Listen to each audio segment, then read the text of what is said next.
Bidar breaking news. Bidar में illegal LPG cylinder supply करने वाले एक बड़े गिरोह का पर्दाफाश हुआ है। जनवाड़ा पुलिस ने बड़ी कार्रवाई करते हुए इस मामले में 4 लोगों को गिरफ्तार किया है। पुलिस ने कार्रवाई के दौरान लगभग 18.55 लाख रुपए के मालियाती 105 एलपीजी सिलेंडर्स और 2 गाड़ियां भी जब्त की हैं। ये गिरोह गैर कानूनी तरीके से एलपीजी सिलेंडर्स का सप्लाई कर रहा था, जिससे न सिर्फ कानून का उल्लंघन हो रहा था।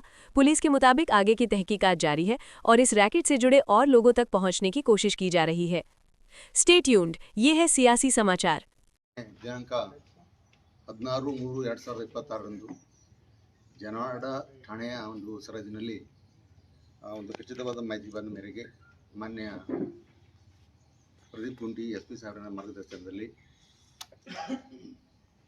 ಬೀದರ್ DSP ಮುಲ್ಲಾ ಅವರು, CPI ರೂರಲ್ ಶ್ರೀ ಬಿರಾದಾರ್ ಅವರು ಮತ್ತು ಸಿಬ್ಬಂದಿಯವರ ಜೊತೆಗೆ ಖಚಿತ ಮಾಹಿತಿ ಬಂದ ಒಂದು ಸ್ಥಳಕ್ಕೆ ಹೋಗಿ ನೋಡಲಾಗಿ ಅಲ್ಲಿ 105 ಸಿಲಿಂಡರ್ಗಳನ್ನು, ಅದರಲ್ಲಿ 22 ತುಂಬಿದ್ದು ಮತ್ತು ಉಳಿದಂಥ 83 ಖಾಲಿ ಸಿಲಿಂಡರ್ಗಳನ್ನು ಕಾಳಸಂತೆಯಲ್ಲಿ ಮಾರುವ ಉದ್ದೇಶದಿಂದ ಸಂಗ್ರಹಿಸಿಡಲಾಗಿತ್ತು.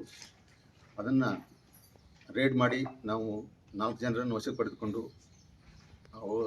ಸಿಲಿಂಡರ್ಗಳನ್ನು ಎಲ್ಲ ಜಪ್ತಿ ಮಾಡಿಕೊಂಡು ಮತ್ತು ಇದಕ್ಕೆ ಸಂಬಂಧಪಟ್ಟಂಥ 2 ವಾಹನಗಳನ್ನು ಜಪ್ತಿ ಮಾಡಿಕೊಂಡು ನಾವು ಪ್ರಕರಣವನ್ನು ದಾಖಲಿಸಿಕೊಂಡಿದ್ವಿ. ಒಟ್ಟಾರೆಯಾಗಿ 2,55,000 ಮೌಲ್ಯದ ಗ್ಯಾಸ್ ಸಿಲಿಂಡರ್ಗಳನ್ನು ಗೃಹ ಬಳಕೆ ಮತ್ತು ಕಮರ್ಷಿಯಲ್ ಬಳಕೆಗಾಗಿ ಇರ್ತಕ್ಕಂಥ ಸಿಲಿಂಡರ್ಗಳನ್ನು ಇಂಡಿಯನ್ ಕಂಪನಿಯು ಮತ್ತು SP ಕಂಪನಿಯ ಗ್ಯಾಸ್ ಸಿಲಿಂಡರ್ಗಳನ್ನು ನಾವು ವಶಪಡಿಸ್ಕೊಂಡಿದ್ವಿ.